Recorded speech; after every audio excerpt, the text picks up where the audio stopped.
Thank you for joining us. My name is Cindy Kunis, and I'm the Projects Coordinator at the Delaware River Greenway Partnership. DRGP works to preserve and enhance the Delaware River's natural, cultural, and recreational resources, with education being a cornerstone of our mission. Please allow me to introduce our speaker, Samantha Allison, who will talk about the female camp followers of the Continental Army. Samantha is a historian and historical consultant specializing in early American history. She is dedicated to illuminating the lived experiences of ordinary people, especially women, whose essential labor shaped the course of American history. Currently, Samantha serves as the Civilian Programs Coordinator at Washington Crossing Historic Park.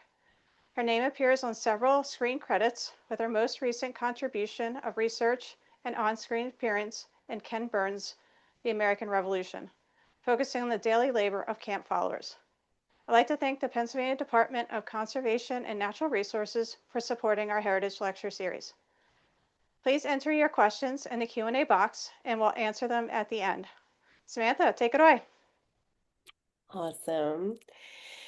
Thank you so much, Cindy. I really can't thank the Delaware River Greenway Partnership for hosting me in this lecture series. I also can't thank uh, everyone who's participating enough for joining and hearing me talk about my favorite subject in the whole world. This is a labor of love, a deep dive, a wormhole that has consumed me for the last 10 plus years. Um, I really adore this history, and I'm super excited to share it with you guys. I just want to let you guys know that I'm really not like your average historian. I just feel like I'm a storyteller and I love telling the stories in very dramatic, um, sort of fun ways. So I hope you guys have a good time and laugh and enjoy, and that you find this information extremely interesting as I have. To kind of give you an idea of how I started my journey, I was a lifelong reenactor. I've been doing it for, well, I'm 40, so 39 years. And growing up, there was very little information about this female followers. Like we knew that they were there, but there wasn't a whole lot of information being shared. And of course, this is before the age of digitalization, so research was limited. And then I had this experience with birthing my first son, where the pregnancy was great, but the childbirth was very complicated. And I think, like most moms, you tend to kind of go really hard on yourself, feeling like, well, why did my body fail? So, as the curious mind often is to kind of search for answers, I picked up a book called Get Me Out, which was a history of childbirthing practice. And they had a whole chapter on the 18th century. And there was this amazing story in it from a British man named Roger Lamb, who some of you might be familiar with. And he talks about a sergeant in his company whose wife went into labor in the middle of the woods randomly as she was traveling 45 miles to kind of meet up with her husband. And if she had not been found by Quakers, she would have like succumbed to the throes of, labor, childbearing labor. And I just remember like folding up the book, putting it on my chest, and going, oh my God, what? Like, this is crazy. I never made that connection. I'd never heard that story before. So it got my wheels turning. Like, what was the lives of these women like? And I had asked around, and at that time there wasn't too much, and I ended up, getting a lot of wonderful mentors who, including my father, who is a former military captain, and also a historian, and thus began my research journey. And it just so happened at the same time we had other researchers trying to, put the puzzle pieces together, including John Reese, who is just a wonderful advocate for this research as well. And so I am really, fortunate to be a part of this growing movement of bringing this information forward. Um, to kind of get started, I first have to tell you that these women have a very complicated relationship with managing officers, and that's sort of what we're going to see as our story unfolds. These women were often referred to simply as the women. They weren't any other term, they were just the women. Every once in a while, you would kind of get washerwoman or laundress, but they were simply the women. They were not technically part of the military. Most upper officers also sort of felt that they were a nuisance. And in his immortal words of George Washington, the multitude of women in particular, especially those who are pregnant or have children, are a clog upon every movement. And that was August 4th of 1777. And whenever I read that, I think, wow, George, like those are pretty strong words, Your Excellency. But contextually, he's right. When we do this research, we have to view this in the lens of military and not through like our civilian eyes. In this time period, George was having a extremely hard time keeping his army together. The state's failures to fund the army were not winning the war. There's extreme provisional deficiencies. And here we go. We have this gangle of women who the army is responsible for, and we are extra mouths to feed in a time of immense provisional deficiencies. And so there's this complexity there that, he kind of sees in the very beginning of the war. Um, Now, knowing all this, knowing these complexities, knowing that we were there, then begs the question, well, why? Why are we there? It's important to note that in this time period, men are legally responsible for their female family members, whether that be wives, mothers, sisters. I remind my husband of this all of the time, that by marriage, the husband and wife are one person in law. The very being or legal existence of the woman is suspended during the marriage. These are commentaries on the laws of England, Volume 1, The Rights of Persons in 1765. They're written by William Blackstone. You can actually see his picture right there that comes from the Library of Congress. These are laws that were adopted even into the colonies. These are British laws. Um, the husband is bound to provide his wife with necessities by law, and if she contracts debts for them, he is obliged to pay them. So, what does this mean? Well, it means that if your husband does not ensure that you have a roof over your head and food in your belly and that you are of a sound mind, he will go to jail. I love this law. Just kidding. I think that's important because it just shows that women have very limited economic rights. And it's so interesting because there are these sort of committees, right? And there's one even in Bucks County, and you can actually review their records. They're called the Overseers of the Poor. And these committees routinely make payments to women for food, clothing, lodging, and medical care. These are women who have men that are not able to support them. These records sort of indicate that there is a need for women to have these resources.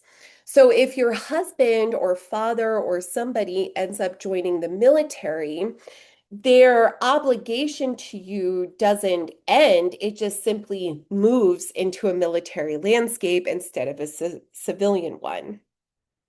This is where that gets complicated, though, right? So men enlist, and usually it's about like a 2-year enlistment period. Well, if you don't bring your wife or your daughter or whoever you're legally responsible for with you, you still have to legally take care of them. So oftentimes men would request furlough to go home and take care of their families. We know this, we see this through several documentations from various different sources. The first one here on your top left is a pension application of John and Sarah Jenkins. She writes that her husband, John Jenkins, came home from the Army on furlough, for she was living in Fairfield District, South Carolina, no great distance from the Army where her husband was stationed, and they got married, and her husband remained with her for a few weeks and returned back to the Army to serve out his time, which was only 6 or 8 weeks. So he requested furlough. They got married. He made sure that she was set up, and then he returned. Another interesting one actually comes from the Brigadier General James Clinton to George Washington. This was in 1780. And this was a record where they're writing back and forth, and George is basically insisting that like he come home, or risk being charged with desertion because they haven't seen him. They had given him, a certain amount of time, and he just hadn't returned. And so he writes back and he's like, "Hey, I beg leave to inform Your Excellency that in consequence of permission obtained by General Sullivan, I retired from the Army about the last of November to visit my mother, who was dangerously ill and is since dead." All throughout our strength returns and muster rolls, we see these furlough requests being done. And there are definitely time periods where these furloughs seem to be more frequent than not. Definitely will say that I see these furlough requests most frequently during the winter, or when provisional deficiencies are at the lowest. And that's because women, tended to provide domestic care and comfort that they're not getting within these encampments. And the Army did try really, really hard to sort of like suppress this a little bit. And so in Valley Forge in December of 1777, there was an issue, like an order that kind of came out about how furloughs are done. Um, this sort of talks about like the good of service requiring at this time the attentions of officers and soldiers to duty. The general orders that no furloughs be granted to officers above the rank of captain. So basically, what they're saying is we need our managing officers to stay still for a minute. Non-commissioned officers and privates may be furloughed by their respected brigadiers or officers commanding brigades, but the general does, in most express and positive terms, enjoin the major generals and brigadiers to grant furloughs only in the case of absolute necessity. So there was a lot of issues, especially during this time period. We all know Valley Forge and like the severity of that winter encampment and how, dire that encampment had been. And so again, this is where the furloughs are kind of going up, and these orders came through like you only can do it in absolute necessity. Oftentimes, there's a lot of speculation because they don't quite always give the reason, but I do think, most of the cases probably point to that they were going home to take care of their families. Um, there's a misconception in this time period that followers were all wives. Many strength returns, and strength returns are interesting because basically what they are these graphs, and they list all of the men in your company, and they'll have different categories. For example, who's collecting rations, who is on medical leave, who's furloughed, who is able-bodied, et cetera, et cetera. And on these strength returns, sometimes we see women. Sometimes these returns are also for like mess groups and so forth, which we'll get into a little bit later. But they're very interesting. It's few and far between. I have to tell you, I've done the legwork on this. There's not much, but we do see some. Um, One interesting orderly entry that I thought was like super cool was this one on the top left, which was from the orderly book of General Andrew Lewis. Just to clarify, orderly books are basically journals of officers, and they describe what's going on inside of the encampments, like just the day to day. This one says officers or companies are to return a list of the names and women they have and whether single or married in order to have them examined. They are being examined by the doctors and surgeons. Um, the next one is from Captain Robert Kirkwood in 1777.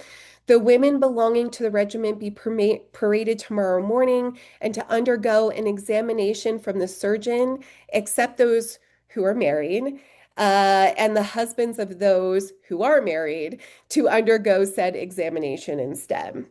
I find this so interesting, and I'm going to tell you why.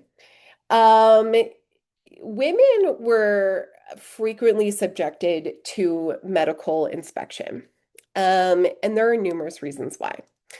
The first is that we did have a gangle of single women, and you had to belong to somebody. You couldn't just like willy-nilly it into camp, like, hey, what's up? Take care of me. That's not how it worked. You had to belong to somebody. So it may have been a sister, may have been a mom. Sometimes they're widows too. Um, but you had to belong to somebody. And these women, because there were single ones, they had to go under examination for varying reasons. One, venereal disease did go around quite a bit. Doesn't mean that there was a lot of prostitution. In fact, that's actually not quite true. But that was cause for concern. The second thing is they're checking for pregnancy. Like, they need to make sure that they have women who are pregnant accounted for because childbirthing practice in this time period was a big deal. 1 out of 8 women died during childbirth. That was how severe it was. And so that was always something to take into consideration. Additionally, they had to be checked to make sure that they weren't sick, especially with smallpox. Smallpox was a little mini pandemic going on at this time period, and it ran rampant throughout the camps. And so women were, ordered for, medical inspection, just to make sure that they weren't sick as well. I thought this was super interesting that the husbands, though, were responsible for the medical examinations in this orderly book on July of 1777. It just goes to show you, though, how the men were legally responsible for their wives in a multitude of ways. And I think it's important for us to always remember that. Um, to the right here, you can actually see, this was also so fascinating. This came from John Reese's paper. It's an image from his article, The Multitude of Women. And this, I've seen the original document. This is a return of women and children left in charge of baggage necessary to wash for General Clinton's brigade. If you notice, though, Second New York, we have MISS, single, versus married, MRS. Third New York, we have 3 single women. Miss Sherlock, Miss Haburn, Miss Jackson. Fourth New York, there's a single woman with a child. The fifth New York, 3 single women.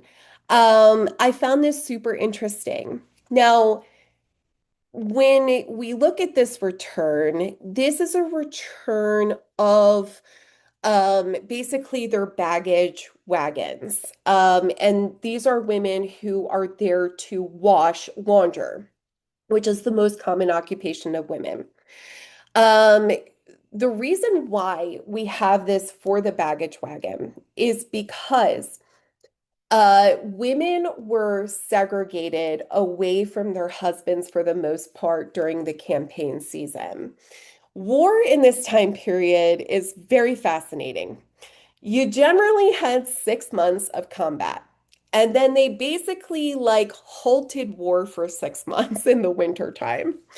The reason why is because it is impossible to move baggage wagons with oxen and cattle and all kinds of things through the snow, especially if you don't have roads, right? Like that's pretty impossible. So, they're segregated, and in winter months, you kind of halt because you can't really move very far. That's why the 10 crucial days in the Christmas crossing are so infamous because nothing like that is done. They weren't even planning for it. So during the campaign season, women were often tasked and ordered to be with the baggage wagon. The baggage wagon fell on a separate path away from the main army. It was slow moving, hence why the women are there. Whenever you hear, oh, women have such baggage, this is where it comes from. It's from us being ordered to be with baggage wagons in the American Revolution. Fun fact. These baggage wagons, because they're slow moving, they are often raided by British or looted by starving enlisted. And so I just think it's really interesting that the upper officers and George Washington were like, hey, let's put the women there. And these are a lot of our understanding of women in campaign season comes from these orders. And it's generally because women did not like to stay with the baggage wagon. Who can blame them? It just seems like I would rather be with my husband. And many women felt the same way, or you kind of wanted to be with, the main army. So these orderly entries that you see in front of you are these upper officers sort of reissuing these orders and commands to make sure women stayed with the baggage wagon. The 1st Pennsylvania Regiment in 1778 talks about these baggage wagons. Right there, you can see it's called a provost guard. And these are mounted troops that sort of made patrols around the baggage wagon. They sort of policed it. Um, and the are to see that the soldiers and women who march with the baggage do not transgress the general orders made for the government, meaning you can't be anywhere else but that baggage wagon. This other one from Francis Barber in 79 talks about the officers of regiments are directed to examine particularly the baggage of their soldiers and women and prevent their carrying more than their circumstances would absolute demand. This is sort of interesting because it kind of gives us a glimmer into um, what they look like when they're following the baggage wagon, prevent their carrying more than their circumstances absolutely demand. Women who are following the army are doing this for their economic survival. They are literally picking up everything that they have and carrying it with them. Obviously, you don't want to be laden with too many things. And because it slows us down even more. And so officers were ordered to kind of make sure that we weren't taking too much with us, and soldiers too. So they were constantly trying to manage that aspect as well. But it does kind of tell us, hey, they probably are carrying everything with them. Um, to the upper right over here, you can see that we have another interesting orderly mention where they're talking about women not riding the baggage wagon. And I think that this is also super important to note. Um, Women are to follow on foot.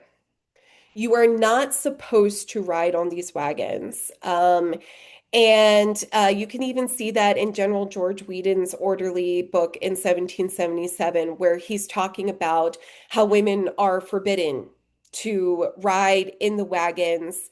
Officers are earnestly called upon to permit no more than absolute necessary, and such are as are actually used to follow the army. So that's important to know too. So they're on foot. They're carrying everything that they have with them. Sometimes they are doing laundry. Um, they are constantly being ordered to stay with the baggage wagon because they're not obeying orders. They're constantly being told to stop riding the baggage wagon because they're riding the baggage wagon. And that's just about everything that we know. Uh, this is the most perplexing thing as a historian and a researcher. There's so much we don't know. I have no idea when they stopped. Are they being issued tents to sleep in? Are they sleeping under the wagons? Are they making lean-tos or other temporary structures? How are they getting rations? Typically, when rations are issued, they're issued through like sort of like a chain, right? So you have your slaughterhouse, which has butchers who also are soldiers. They draw and quarter your cattle on the spot.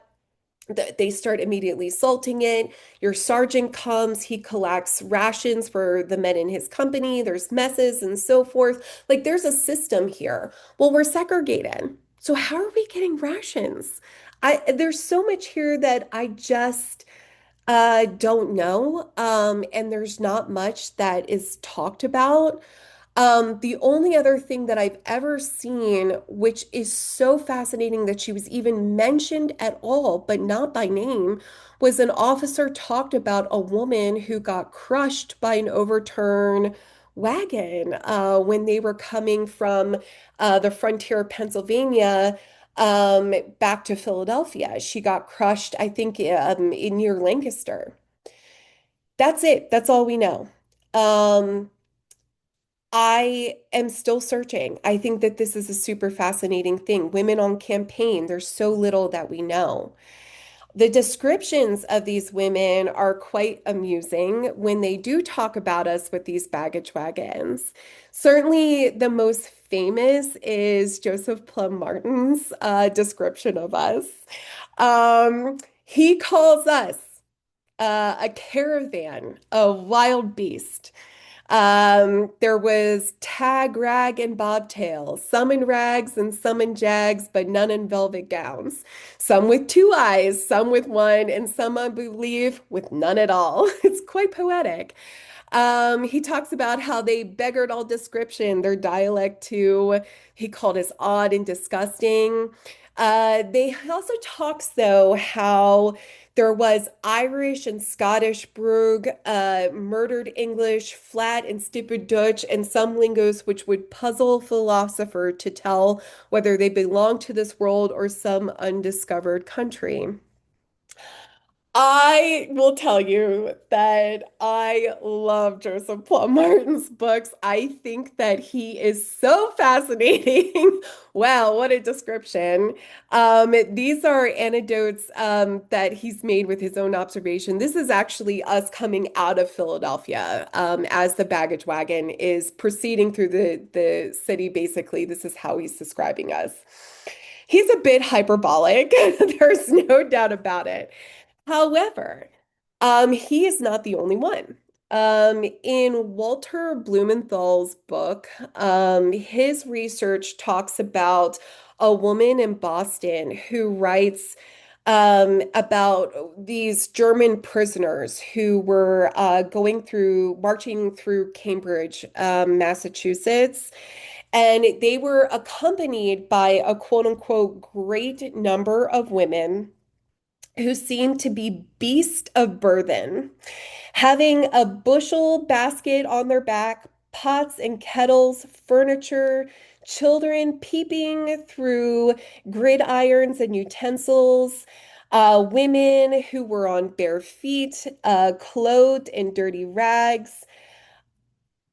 I gotta tell you, I just love these descriptions so much, because what it tells us is that these women were the poorest of the poor. These were low-class women. They were servants. They were enslaved. They were, definitely trying to survive as they were navigating these military landscapes. It's important to note that we are not part of the military, therefore, the military is not ably supplying us. We do have some, like, here and there descriptions of women being issued clothing, but I mean, they are exceptions to the rules. We know women were rough and ragged. We know that they had a hard time financially procuring clothing. We know this because of all the descriptions of us. There's also even a letter, and you'll have to forgive me because I can't remember if it was written to Nathaniel Green or if it was from Nathaniel Green. Um, but there was an incident where he was saying that, men were threatening to mutinize because women hadn't been fed in 7 days. There was another letter that was written begging for silk because these women were rough in appearance and needed, something to make them look pretty. So we know that they're poor. We know that they're rough looking. We know that they are oftentimes are barefoot or in men's shoes. When we see pretty women at reenactments in perfect kit, please know that there's nothing better for a reenactor than when we get a patch or a hole because we start looking more like these descriptions that we see in these primary accounts. I also too want to point out that these varying dialects make a lot of sense. Women who are following the Continental Forces, now granted, the army gets split up, quite a bit for various campaigns and for various reasons. But a lot of these women followers are following many different types of regiments, right? So you might have one regiment from the 1st New Jersey who might also be with a regiment in New York for a certain campaign. This is just an example. Well, there's a lot of varying ethnicities that we're talking about now. In southern New Jersey, for example, we have Swedish, Finnish, English, a lot of Scandies, actually, a lot of Scandinavians. There's a whole Scandinavian colony. You definitely have in northern New Jersey a big Dutch presence. Certainly, Pennsylvania is very German, Dutch, Irish, Scottish. These women, because of their class systems, would have maintained a lot of their cultural identity, especially if they were first or second immigrants, which many of them were. So it's fair to say that they really couldn't possibly afford the latest fashion, and that many of them would probably still have varying dialects and accents, and that when you see these women going by, there's these gangle of women with all sorts of ethnicities going on. And I also find that super fascinating as well. Um, I think that, you know, the more we can look into this, and I just hope, because I know that someday Grandma Ruthie's attic is going to have a trunk in there with an orderly book of an officer that we have not seen yet that's going to fill in a puzzle piece of this at some day. But this is what we know of them on campaign.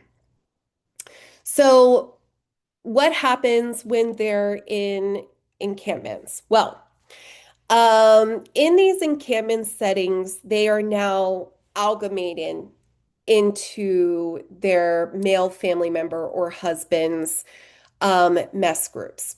So a mess group is 6 guys. The term mess, M-E-S-S, if you translate it into modern terms, for those of you who've been in the military or had somebody in the military, you eat in a mess hall. And this is where this comes from. So, mess groups, they are 6 guys. who eat together and they sleep together, they quarter together. If one of those guys was married, she'd be sleeping with her husband, five of his closest friends, and children all in the same shelter. Um, they also, she would might like also draw her rations and share them with her husband's mess group. These mess groups at the end of the day would take all of their rations and cook them together in one pot. And usually there was like one guy who was the mess cook. And yes, most of the cooking was done by men because we are segregated. When we meet up together, women do talk about cooking and so forth because they're responsible for their domestic duties, but for the most part, it was men. As far as sleeping arrangements go, this is a really interesting mention again from the orderly book of Captain Robert Cookwood. Uh, I'm sorry, Cookwood. And it talks about the adjutants making a return of all the men and women. I still have not seen that return, but there was one done. And he talks about tents. It's a tent to each field officer, one to two commissioned and staffed officers, one to four sergeants, and one to six privates, including corporals, wagoners, women, and children. All of them, all of them in one tent. They were not issued a separate tent. They were all amalgamated into one tent. Um, this is a wonderful photo, by the way, of us at Washington's Crossing. But you can actually see in the back here, we have a linen tent and we have a lean-to. And it just kind of shows you the sheltered conditions that the women sort of would sleep in. When you got to like long-term encampments like Valley Forge or Morristown, Jockey Hollow area, things of that nature, then they're building huts, which would be 12 guys, two mess groups. And again, if one of those guys was married, she would be sleeping with her husband, 11 of his closest friends, and children all in the same quarter as well. So very, very tight. But women and families were not issued quarters on their own. They were amalgamated within the command structure. Um, to kind of circle back to cooking, so men were mostly cooking for themselves. Now, rations are a very complex issue. Um, what they should have been is that all men received in their rations a piece of salted meat. Typically, that was salted beef. Sometimes it was salted pork, and sometimes it was salted fish. Fish was a very, George Washington was a huge fan, so that's why they had that sometime.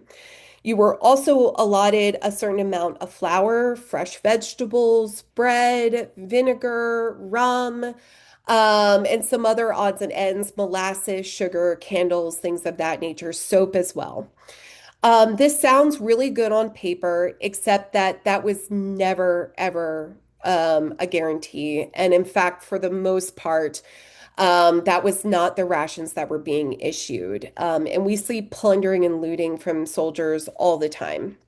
But women were also allowed these rations. Here's where it gets very, very complex. If men aren't being fed, women are definitely not being fed. Hence the letter of men threatening to mutinize because their wives hadn't eaten in 7 days. This was a very, very real issue. And it's because, again, men are responsible to take care of them. Women are given rations. Rations aren't accessible. Women aren't part of the army. It's it's a very, very complex issue. Hospital records show that women received full rations and children actually received half. And, in the British Army, they, I believe, received half rations. So the Continental Army is different in the sense that they are giving them full rations. Pension records, like the one we see here of Margaret Johnson, who was the wife of Samuel Johnson in the 3rd New Jersey Regiment, she talks about being in Morristown, actually, and how it was spring. She stayed with him a few days, over 2 months, took care of him while he was stationed there. She thinks there was 12 in the mess, so 12 in one hut. She's mistaken. It's two messes, but she knows that there's 12, to which she was attached, that she cooked and washed for the mess while there. So here's a description of women taking over the cooking. This is not the only one that we see there. Again, women fulfilled the domestic duties, and so they would take care of their husbands and their messmates if they were there. Um, Washington was also acutely aware, just full disclosure, of how complex these issues were. And we actually see this all throughout um, the war here. Oops, I do apologize.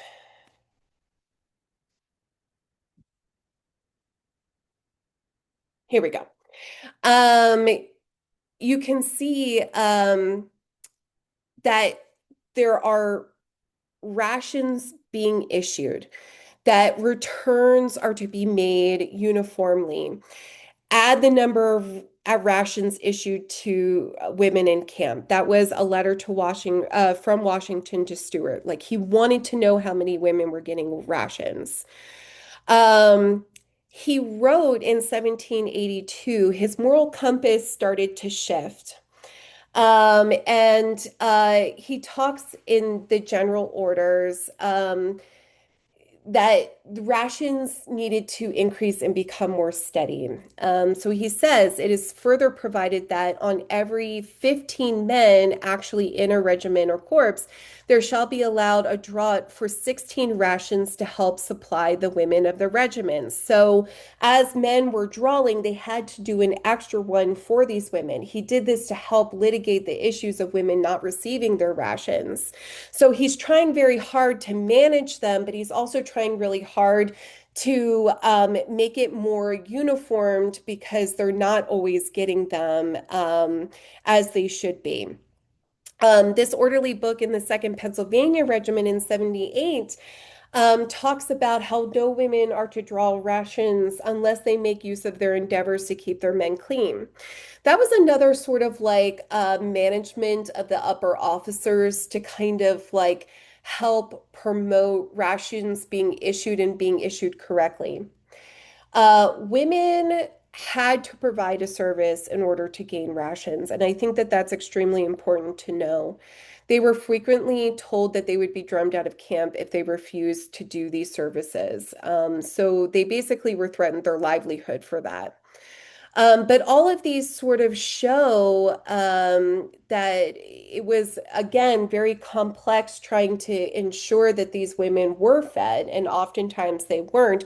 Oftentimes they were trying to come up with these internal systems to make sure that they were.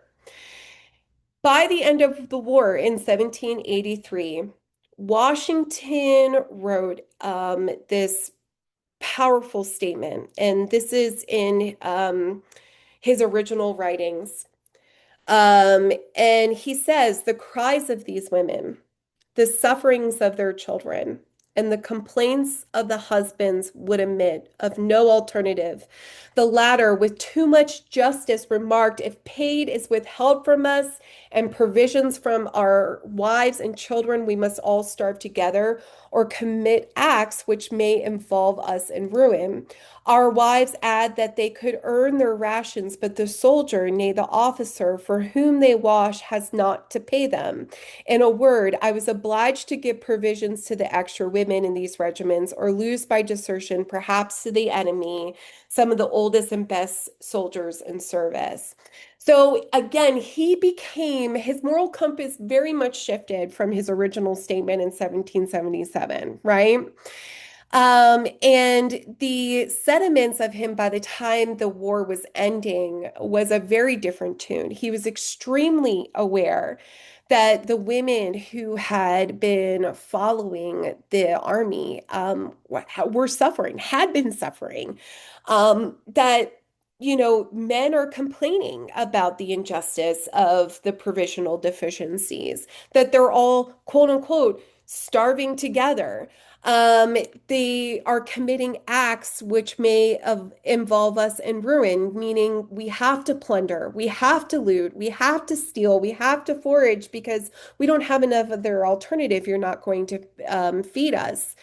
It's also interesting too that the women claim or say that they are not being paid to wash. And that is going to bring us up to our next slide, which is going to talk more about the most common occupation of women, which is laundry.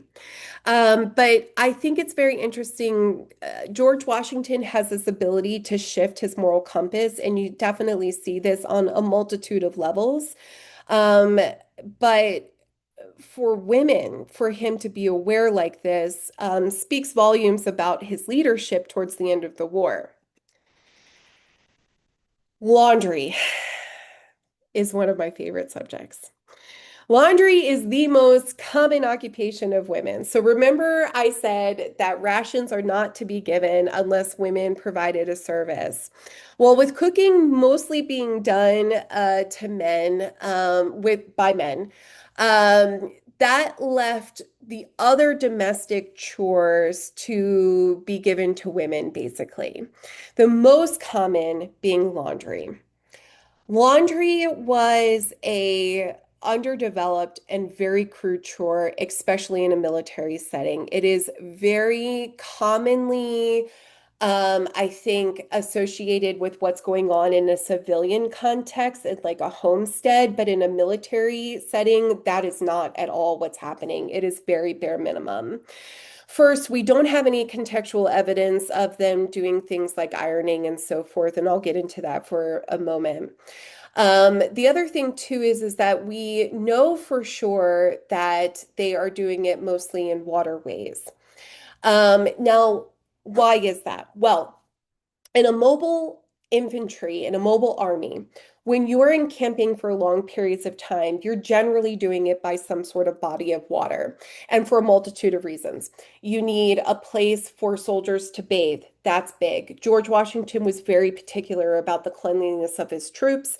There's frequent orders of them making sure that they're bathed, that they clean out their tents, that they air them out, that they are washing their clothes, that they are issued soap as rations and so forth. Um, and so they need a waterway so that they can do these things. They also need a waterway to make sure that their livestock had a place to drink. And they also needed a place for them themselves to get fresh, clean water.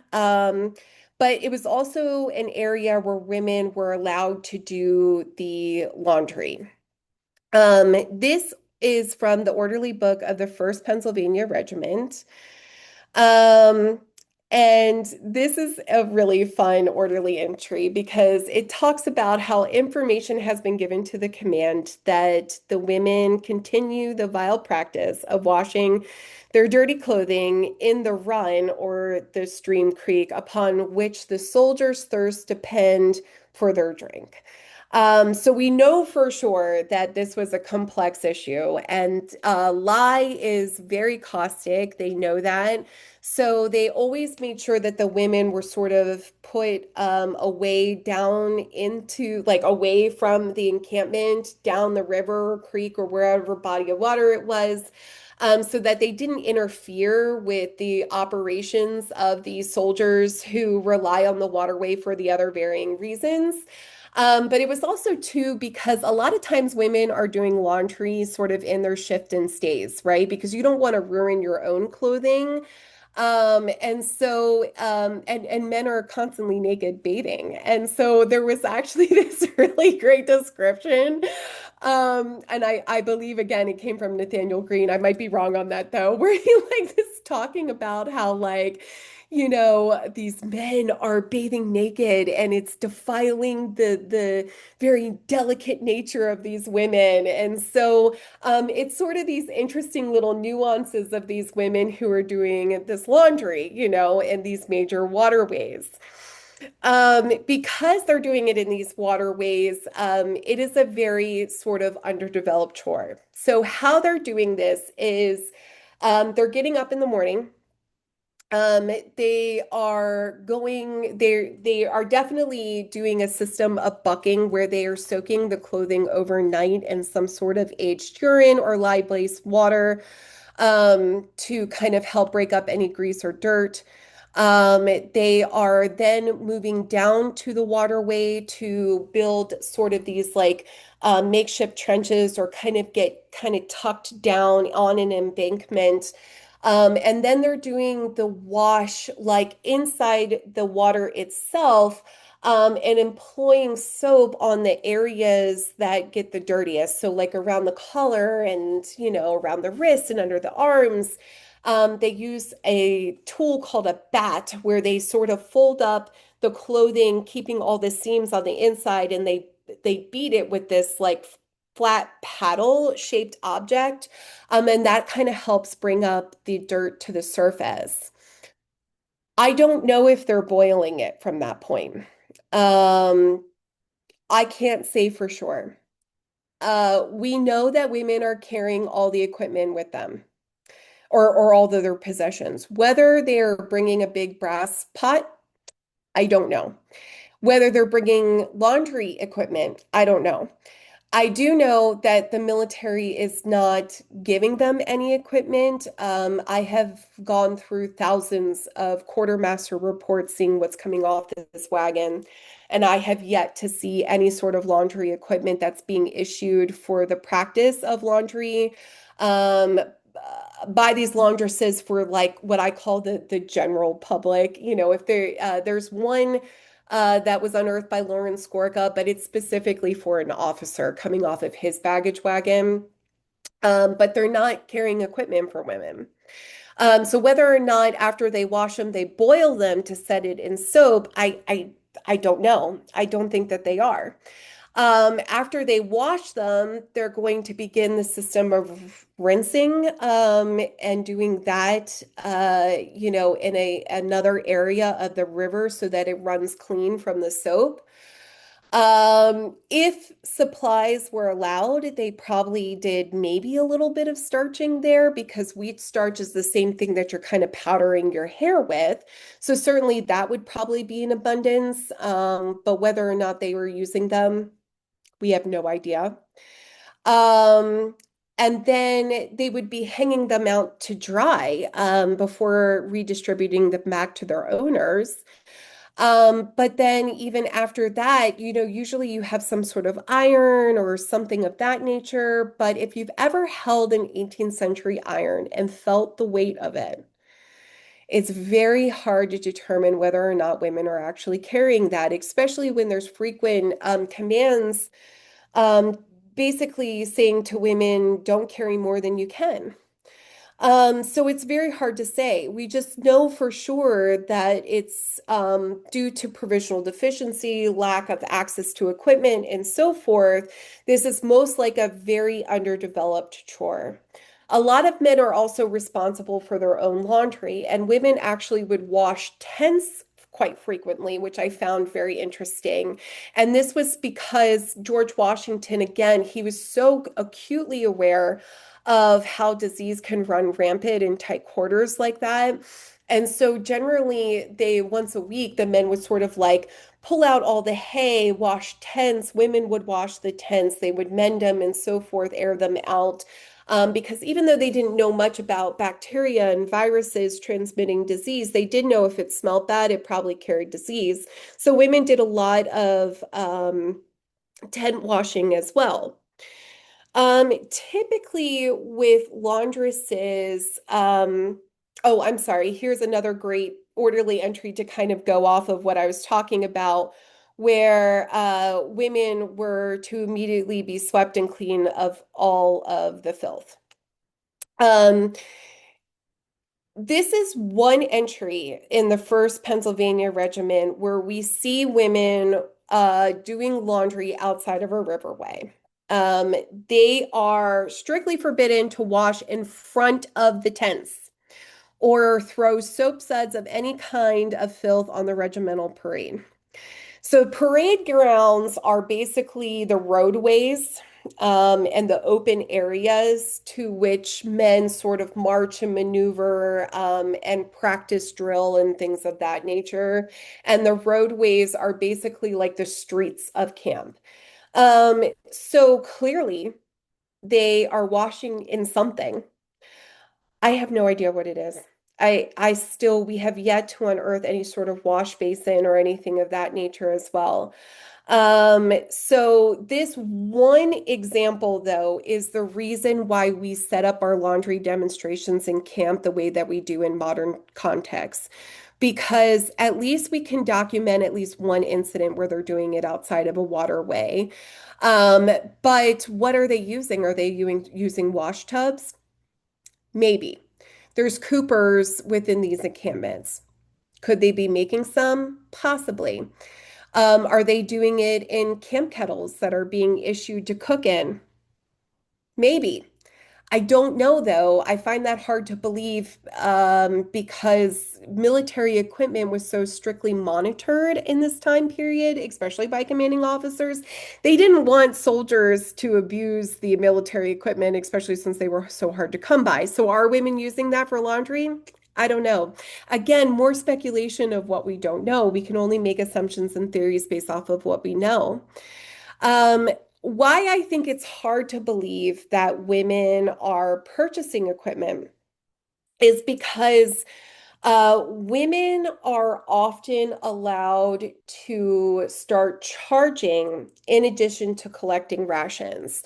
So, if you remember, sort of when we were talking in the beginning about how women were like issued rations and how that wasn't always a guarantee, and women were constantly starving and so forth. And the military was trying to like create internal systems to help litigate that issue. Well, one of the things that they started doing, especially in mid-war, is they started allowing women to charge to do their wash. And we actually see this quite a bit. There are several accounts of women, and again, we're only being mentioned because we did something bad. And men are complaining about us. But this one is super interesting. This comes from the orderly book of Captain Robert Gamble in 1779. They're in Rockland County. This is under Colonel Anthony Wayne, Mad Anthony Wayne's division. But Rockland County is a very treacherous terrain. I have to keep that in mind. And there are a lot of difficulties getting provisions to them because there's no roadways and they're having a hard time building them. So in Captain Robert Gamble, he talks about how there are 3 women who draw rations in the company, and the men have received no benefit by washing for them. So in the future, he set a fixed pricing structure.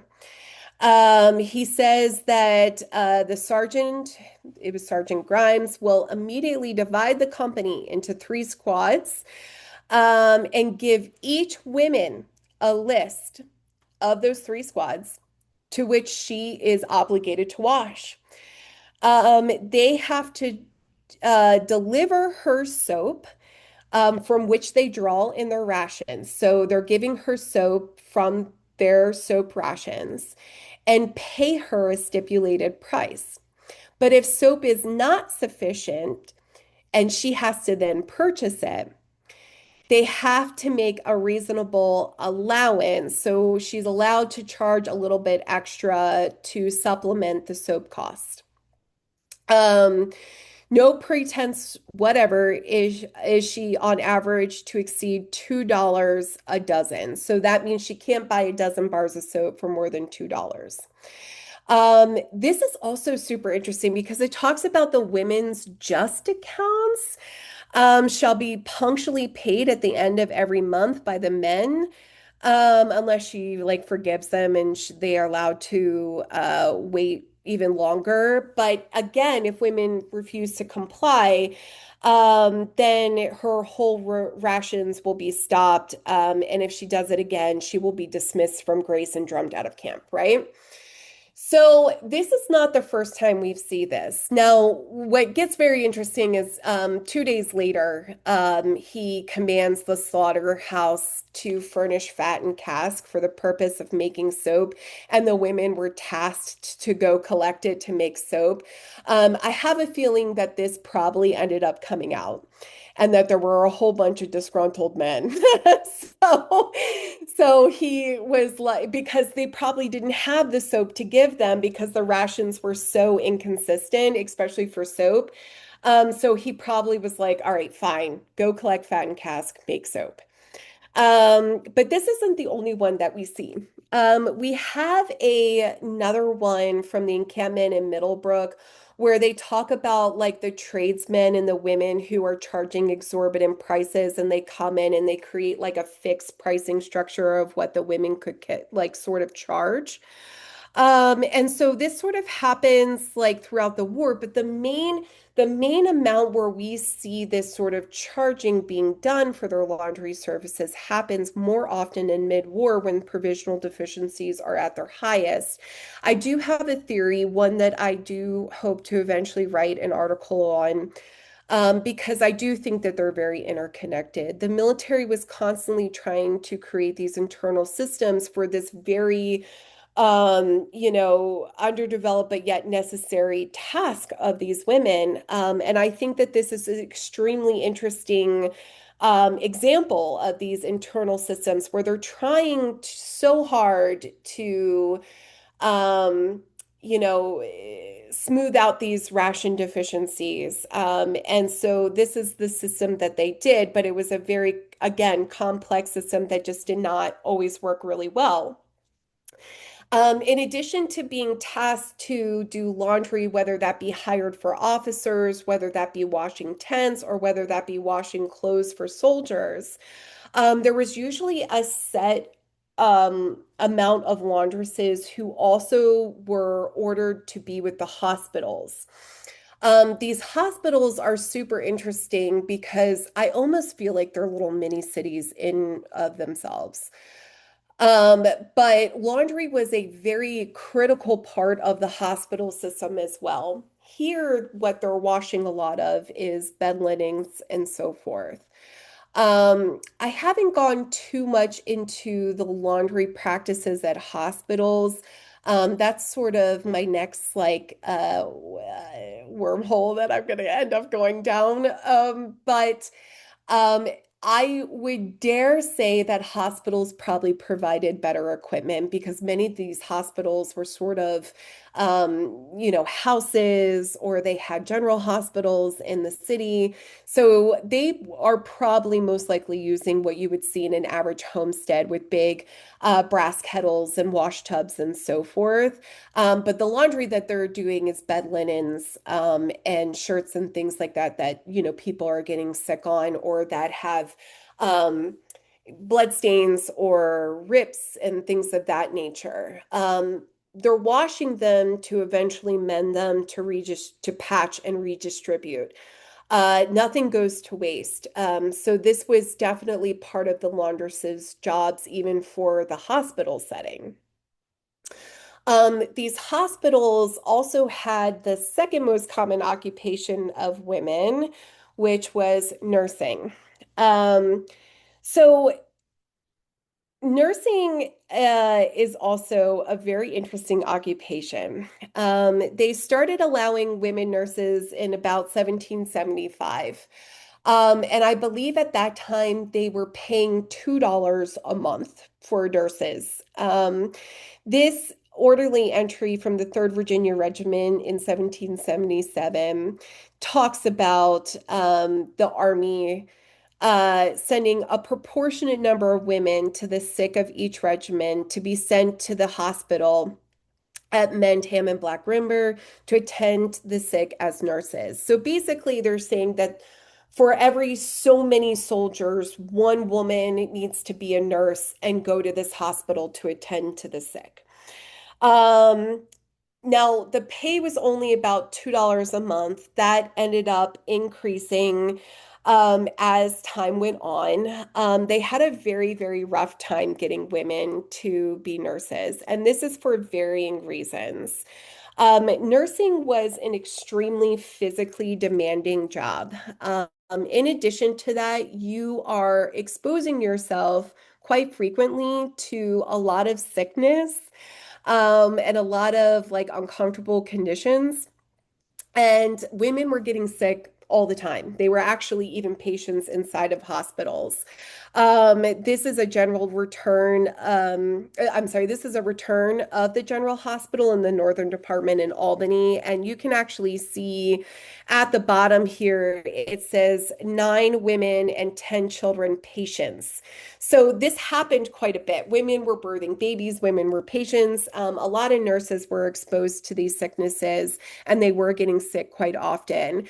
And so eventually it got to a point, my very dear friend Jonah, who is the head of the hospital at Trenton Barracks, had told me that eventually they basically stopped women being nurses inside the encampments and sent them all to the general hospitals inside of the cities because of how frequently they were getting sick. But it was a very physically demanding job. Your duties would be things like attending to the soldiers, cleaning up after them, making sure that they're getting the food distributed and the medication distributed by the surgeons. You're changing bandages, you're cleaning up the hospital grounds, making sure that bled linens are stripped, and those kinds of things.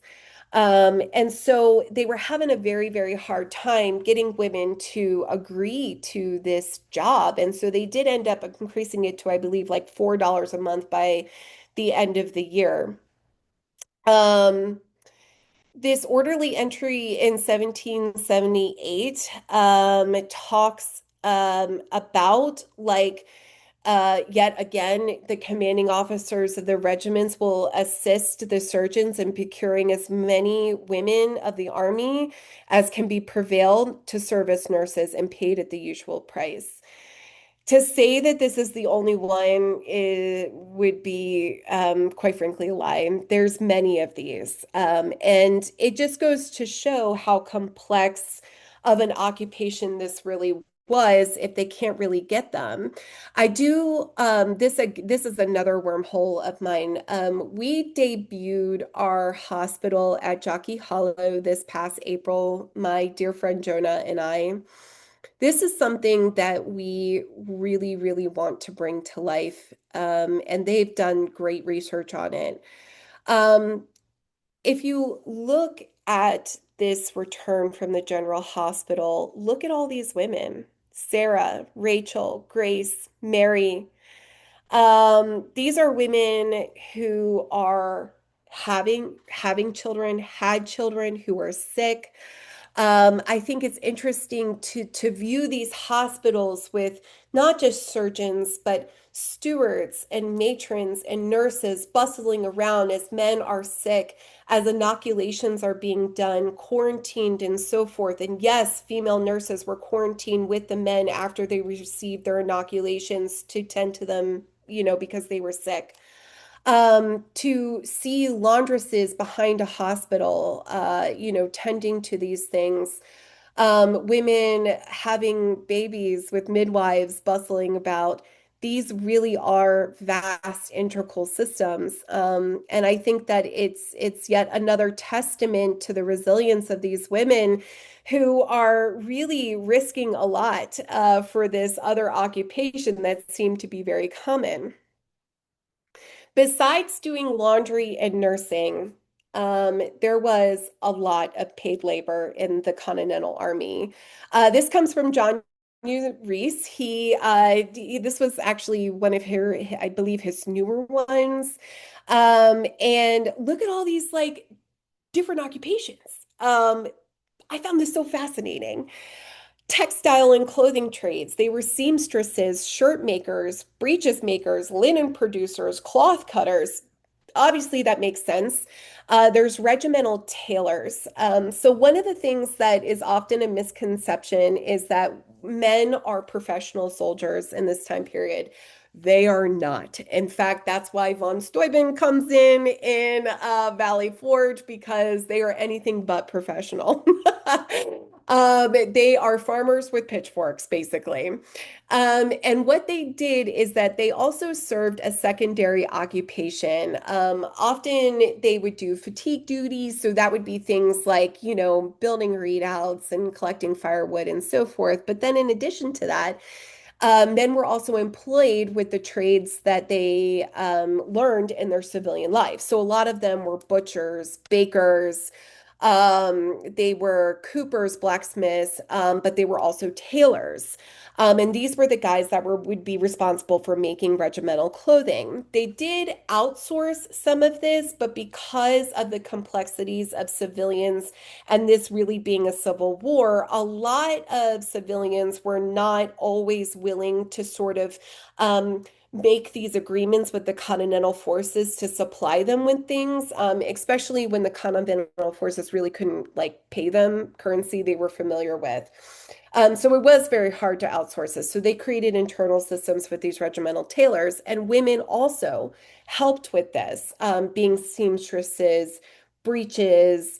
I thought the producer was really super interesting. Cloth cutters are super interesting. Definitely things I'd like to see in camp.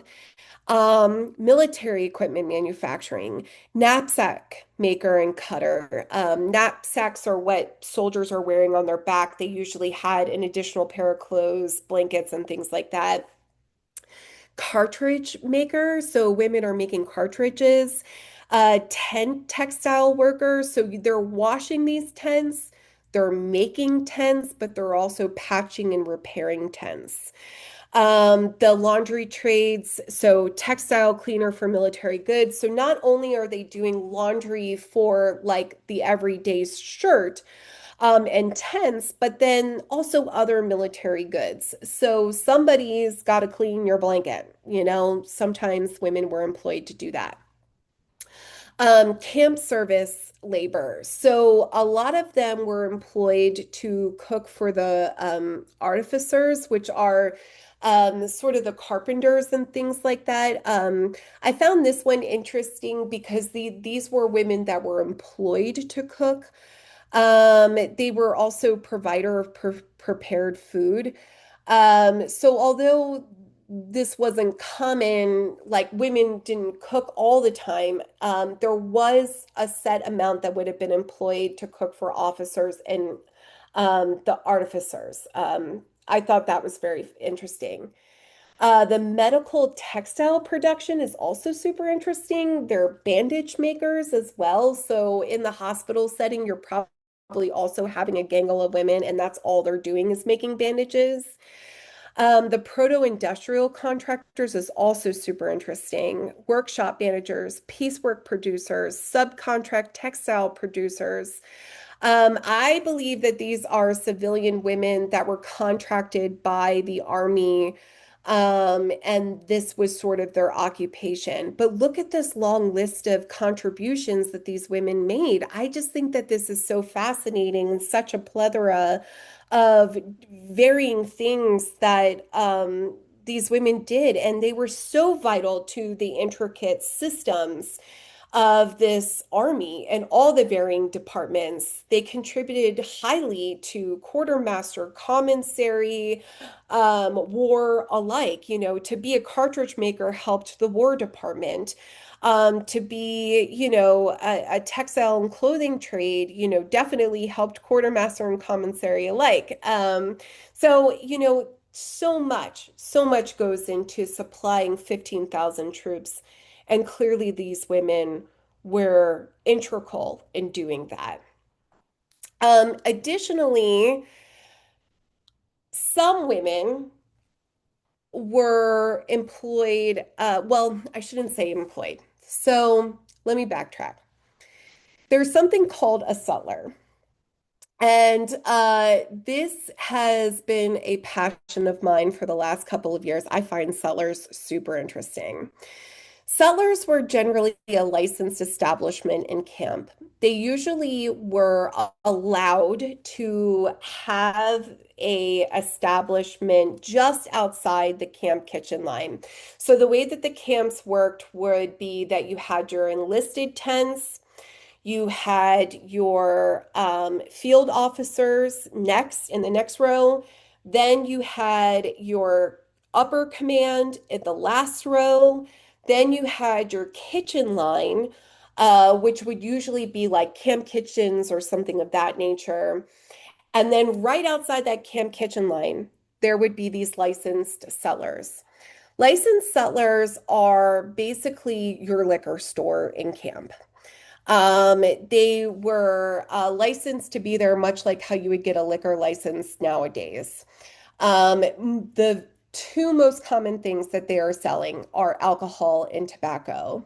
We do not have mentions of them selling much more. If they did, it is an exception to the rule. Um, they often would have a fixed pricing structure as well. And the upper officers were constantly comparing them to something that's called a tippling house.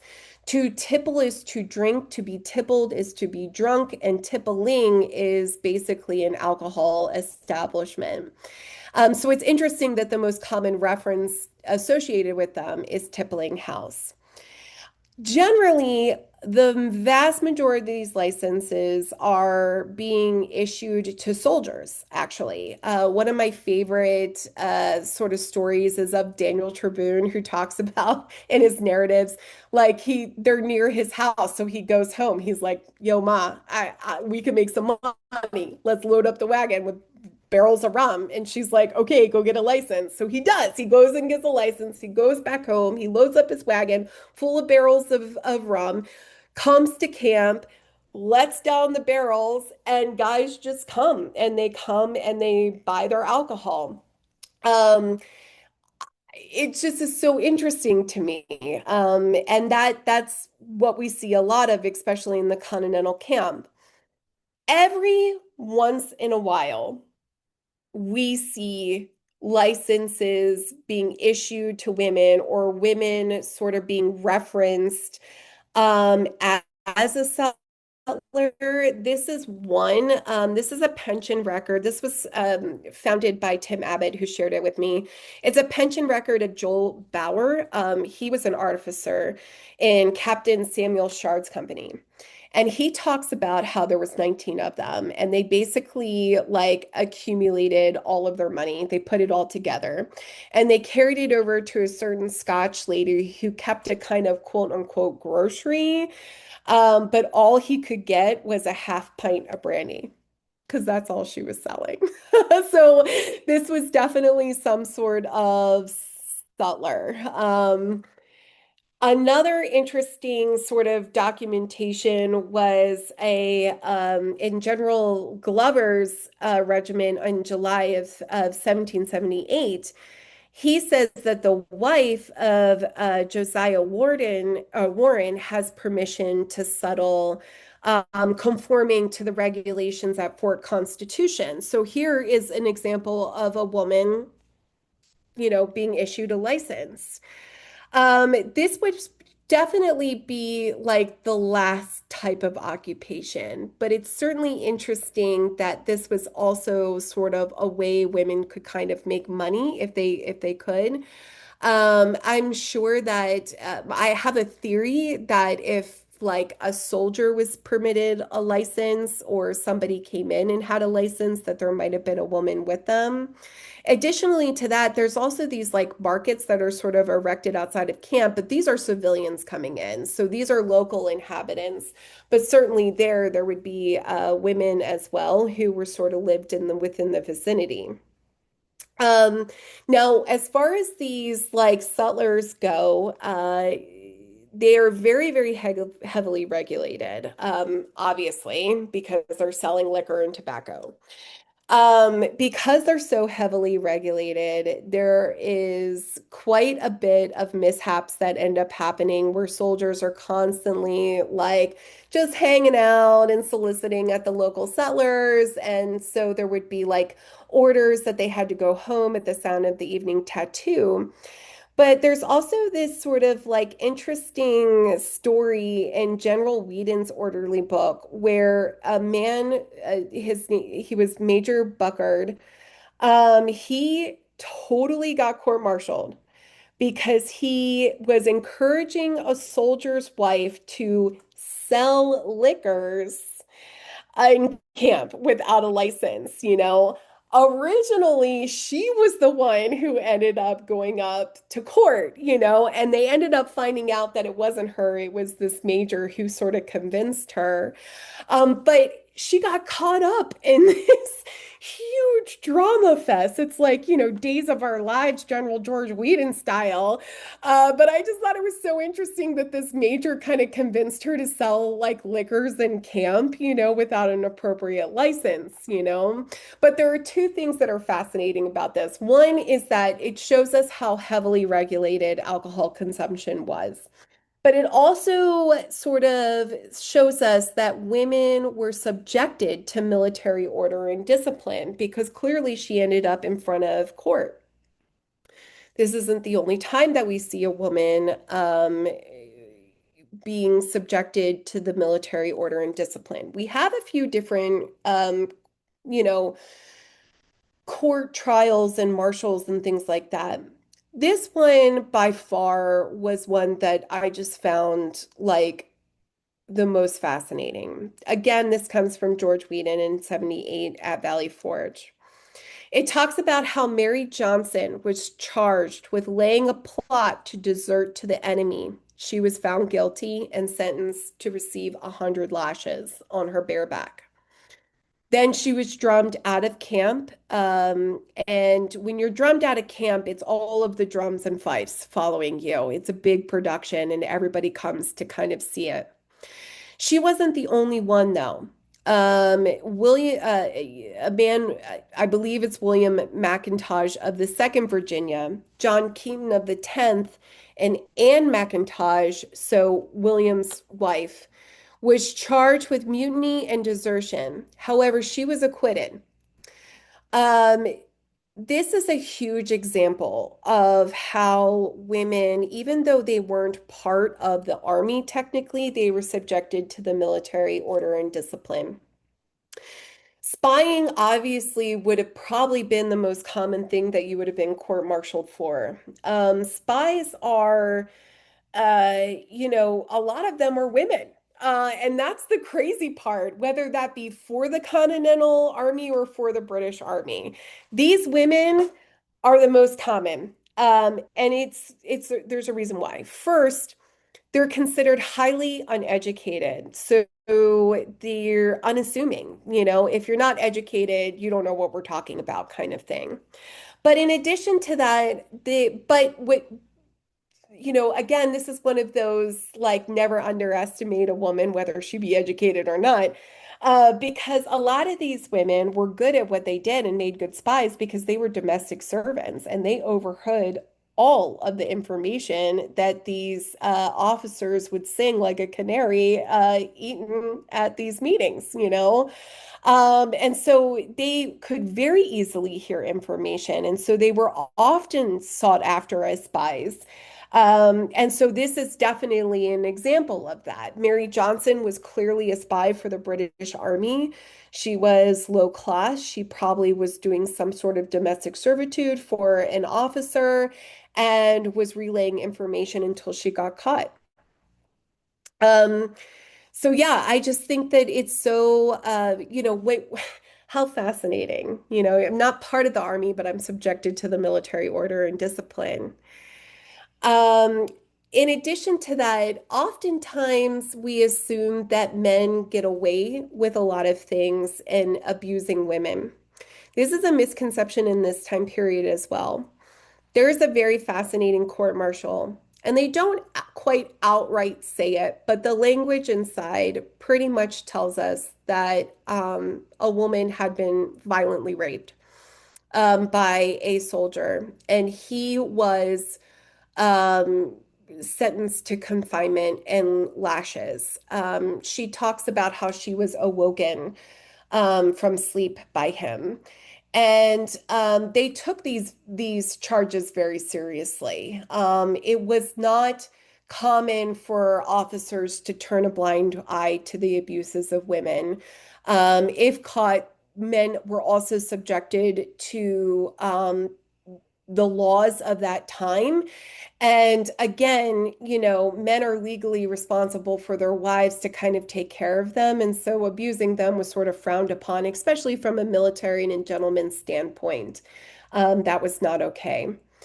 So these are sort of like, varying examples. Again, such fascination with the lives of these women. Um, this presentation would not be complete. I do apologize. I'm not too sure why my picture is not coming up, but this presentation would not be complete if I didn't take a quick moment to talk about the Black free and enslaved women, as well as the natives. Now, full disclosure, I really am not the person who can narrate this story the way that it should be told. I feel as a historian, so much of my job is to listen to the experience by those in the community who have this history. And so this is sort of the information that I was so fortunate to learn from other historians who do this. And so I just feel it's so important that we talk about it. Yes, there were free and runaway enslaved women who were part of the Continental Forces. A lot of them were loyalists, though. Dunmar's proclamation in Virginia definitely changed the tides of how enslaved people in the colonies received their freedom. His proclamation stating, "Hey, if you serve your time for the British Army, we'll set you free," sent a wave of runaways. And they did. They went to the British Army. They were very loyal to the crown. But that, there were some who also did that for the Continental Forces because at some point in the war, the Continental Forces sort of agreed to free enslaved men for their service. This runaway ad is a description of a woman. Her name is Sarah. And you can see down at the bottom that she was lately apprehended in the 1st Maryland Regiment, where she pretends to have a husband with whom she has been the principal part of this campaign, and passed herself as a free woman. So this was actually part of the Pennsylvania packet in 1778. But this is a description of a enslaved woman who, is part of the Maryland regiments. She is not the only one. We actually have several women that I think are super notable because they made a profound part in this country's history and are part of the woven fabric. Margaret Thomas is a free Black woman employed in Washington's military household. She worked as a laundress and mended clothing for the army. We see this in his manuscripts. She was present with him at the headquarters of Cambridge and Valley Forge, and she married William Lee during the war. So this was a woman who was employed by Washington. Hannah Till is also a very notable figure. I think many people know her story, but she was a free Black woman employed as a cook for George Washington. She was present with Washington's army during campaigns, including Valley Forge. She also worked for the Marquis de Lafayette. She lived within military encampments and as part of Washington's household staff and is mentioned very, very frequently. Um, Washington came with an entourage from his household, and these are two women who worked to provide for him. Deborah Squash is a figure. This comes from Mount Vernon, but she was an enslaved woman from Mount Vernon who escaped to the British lines during the war.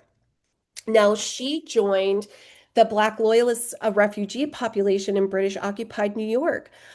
She evacuated with the British to Nova Scotia. And she's listed in these book of evacuations. I think that her story is super interesting. A friend of mine, Nastasia Parker, is a researcher and she has quite the story of Deborah Squash. And if you ever get a chance to see her interpret this, I highly recommend watching her. She narrates the story with such wonderful narration. I mean, she's just a phenomenal storyteller, but she talks about Deborah Squash. Lucy Banbury is a story that was unearthed by a dear friend, Karen Bloom. Karen Bloom actually contributed to a book talking about Dear Lucy's story. She was also part of the recent BAR conference. And she talks about an enslaved woman in South Carolina who escaped during the British Revolutionary War. She was sought freedom with the British forces. She was separated from her husband, John Banbury, during the escape. And she also joined the Black Loyalist refugee community attached to the British military and was evacuated at the end of the war to Nova Scotia, I believe. Um, these are four contributions and four stories of many. And I think that it's so important that when we look at these stories that we tell the complete picture. And this is definitely a profound one, because these women also contributed significantly to the war effort on a multitude of levels. But it also shows the complexity of this civil war of loyalty to the British versus loyalty to the Continental forces. And you see this in so many different communities across the board in the colonies. That includes also our stories of Native Americans. Um, it's important to know that a lot of these women were sort of caught in a lot of this. During Sullivan's campaign, which is actually where this orderly entry comes from, it is talked quite a bit about Native women in this area as Sullivan is going through and destroying their property and destroying their homes and their livelihood. They degrade them by calling them squaws. But they, talk about like their reference was this poor old creature was ready to die with fear, thinking she was to be killed. She informed the general that there was a great debate between the warriors, their squaws, and children. The squaws had a mind to stay at home with their children. Um, they sent them off about the middle of the afternoon. But it talks about the place gets its name from a French woman that married an Indian and settled the place. She also fled with her children. So this is just one description of many where they talk about Native women who were sort of in these communities during this campaign. We have some other stories too that I think are super important. We have, and forgive me because I don't think I'm going to say this name right, but we have the Oneida women who were allied to the American forces. They assisted in the Battle of Oriskany. They carried supplies, they aided wounded soldiers. They're talked about quite a bit in military manuscripts. We have the legend of Polly Cooper. Who is a native woman who came. She like fed soldiers corn and even aided in helping them grow them. This was at Valley Forge. We have Molly Brandt. We just did an event up at Johnson Hall. So much fun. But this was at Sir Johnson's house. Molly Brandt was married to Sir Johnson, who was a fur trader. She was a huge diplomat for British forces with the Native Americans.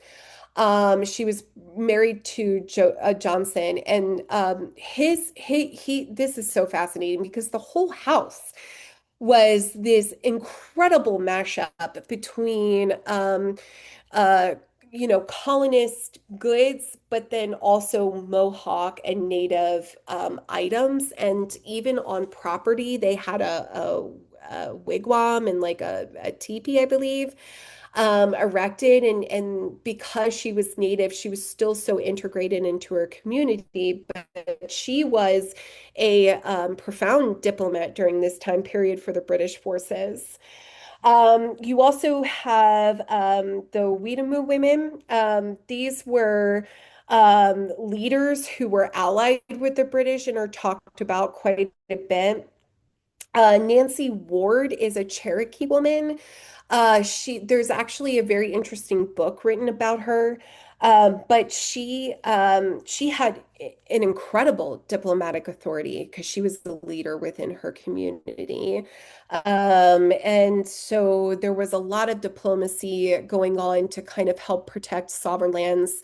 And a lot of working with British to ensure that these were sort of protected and by these women. Another notable figure is her name is Mary Jamieson, I believe her last name is pronounced. But so she was a woman who witnessed a lot of the Sullivan campaign but from what I can tell, she was a white woman who was part of the frontier expedition during the French and Indian War. Something happened and she was adopted by the Seneca people and was raised by them. But she too is also notable because of how much she witnessed the Sullivan campaign and wrote about it. And so, these stories, they just narrate the whole picture of the lives of these women during this time period. And I find it also fascinating. And there's so many different angles, so many different ethnicities, so many different stories, pension records, and so forth that only give a small fraction into what the lives of these people and these women were like. And research is ongoing. We're continually trying to pull pieces and puzzles together. And I have to say that as somebody who has been privy to 39 years of change in this hobby, I have to say that I am so proud of the historians and historical interpreters and uh, who have really done their research. The women, if you come to a reenactment, the women look better than the men, and I stand by that. We have come leaps and bounds. The kits, the impressions, it's just incredible, and it's just such an honor to be a part of it. And that being said, it wouldn't be a presentation if I didn't just take a quick moment to let you know that part of why I was employed with Washington's Crossing Historic Park is because I am the civilian programs coordinator. I was hired to bring more authentic representation to the park and build programming. And we have a big, big anniversary coming up, our 250th anniversary. And I encourage you all, please come out and see us.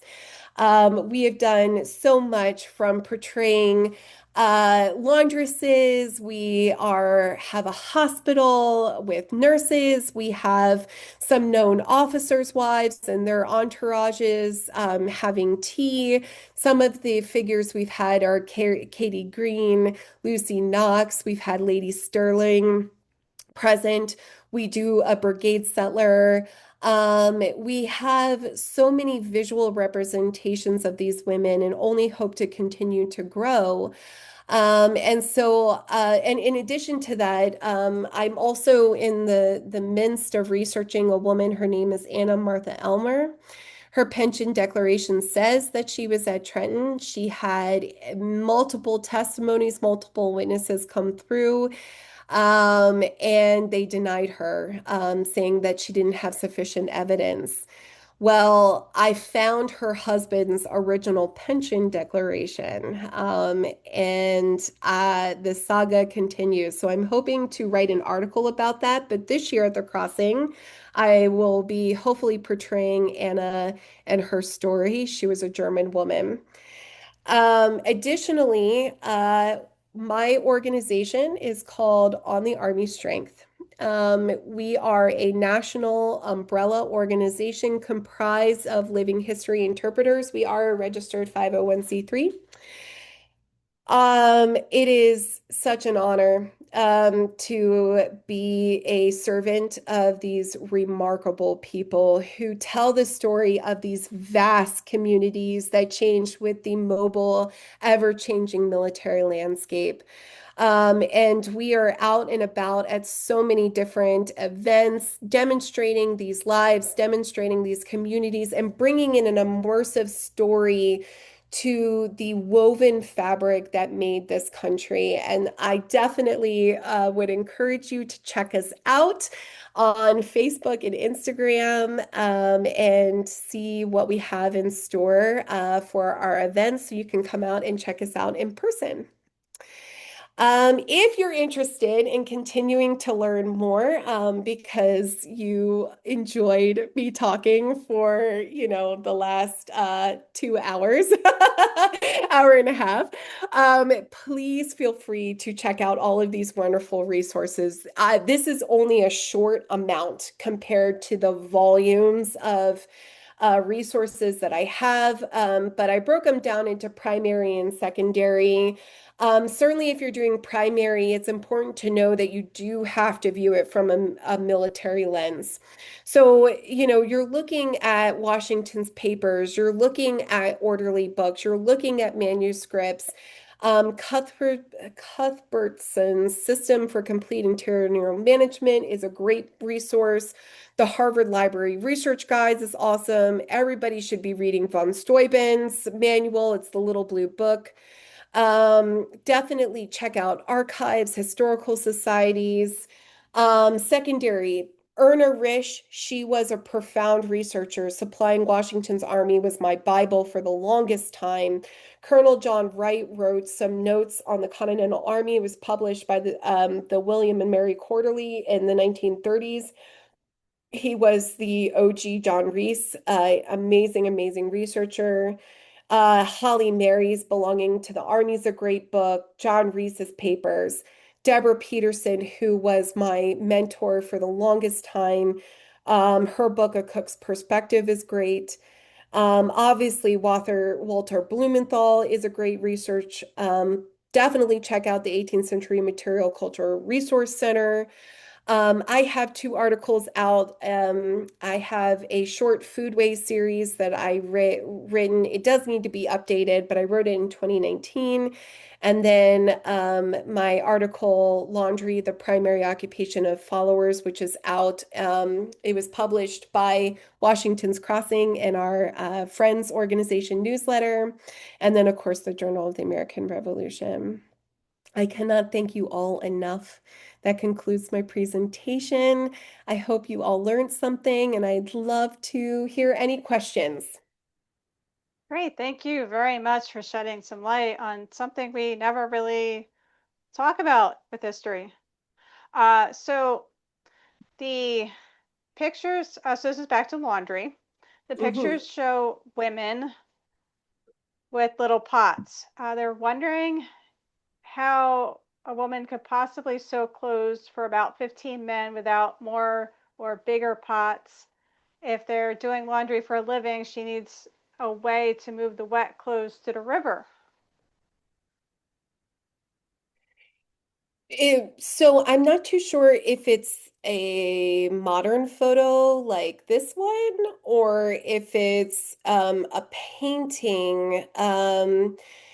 But so, for example, this picture right here that you're seeing is actually me and my son, and I'm not doing laundry. I'm actually cooking in a tin kettle right here. This is cooking a one pot meal. This brass kettle that you see to the side is more commonly what you would see for boiling laundry, this brass kettle, and it's actually quite large. It holds several, I think it holds about 20 gallons of water, if I'm not mistaken. But that would be the only thing that they would be using to boil, and they had bigger brass kettles than this one. They actually, in like a homestead situation, they were quite large. And sometimes they were so large that they would fix them upon rocks and boil them with a surface fire underneath because they get so heavy. But in addition to that, to carry the laundry down, they're using baskets and things like that. They're not using the pots like that. The pots are strictly to boil. If they're carrying laundry down, actually it's specifically a laundry basket, which is a big circular basket, and that's probably what they're using, or wagon, or even wheelbarrows and so forth. Okay, so tent washing, as it's so often referred to. Uh, this attendee is a reenactor, and as a reenactor, they were taught not to touch a wet tent as it could break the water barrier. By washing, you would remove the oils and open the tent up to rain pouring through. Tents were, as Samantha said, aired, brushed, and smoked, not washed. Not sure just what we would have read. Yeah, so I love that that was brought up because that brings up a good point.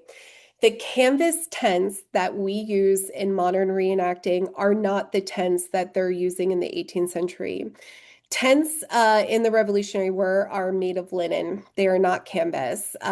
They are a heavy weight linen that are untreated.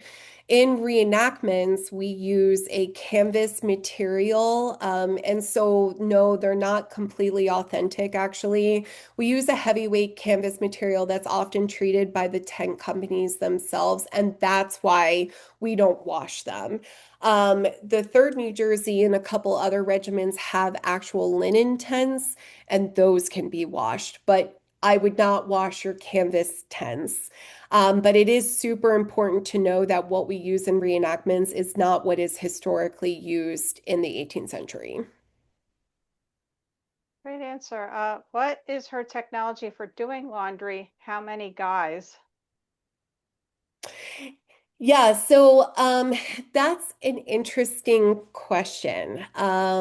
And I'm not too sure as far as like what the references for technology is, but as far as how many guys. So in that one entry with Robert Gamble, when he talks about how the men in his company is supposed to be divided into 3 squads.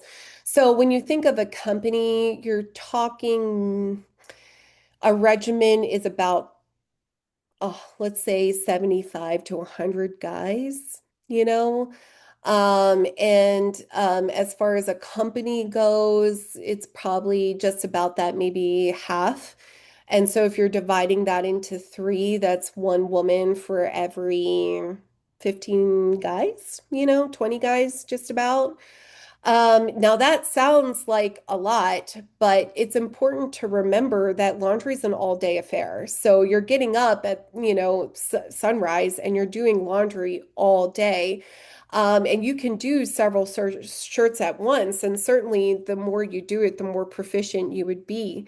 Because there's only so many women because there's one woman to every like 45 guys.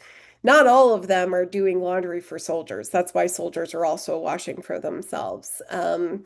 But yeah, I would dare to say that she probably would be washing for the amount of guys that are in her mess group, or in her hut, which would be 12, maybe to 20. Yeah, that's a good question. And what do we know about the linen producer? Is this weaving or is there some other context? Yeah, oh my God, that is a fantastic question. And I unfortunately just don't have an answer to that. That would definitely be something to look at in John Reese's article. I didn't dive too much into that, to be quite honest with you. I was just so like blown away at all the tasks. But I definitely recommend circling back to that article. And you can find his stuff on academia.edu. I think he also has a website, but I would definitely look at that. And if you have any questions, I would definitely ask him. Great. Okay. So where can we find your articles or your book? My book. I don't have a book yet. I kind of didn't think so, and that's why I lumped it with the article questions because I was pretty sure there was not one available. But someone did make a comment that all this would make a great book. Oh, you guys are amazing. You had so much faith in me. So I have to be fully transparent that I have 4 children, twin 2-year-olds. So a book would not be coming anytime soon. But I really appreciate that. And that is so, so sweet. And maybe one day it will be a book. But for now, I promise I am producing articles. The one that you can see is in with the Friends organization in our newsletter. I believe it was, I originally wrote it in 2019, but it was published in March of 2024 or 2025, I believe.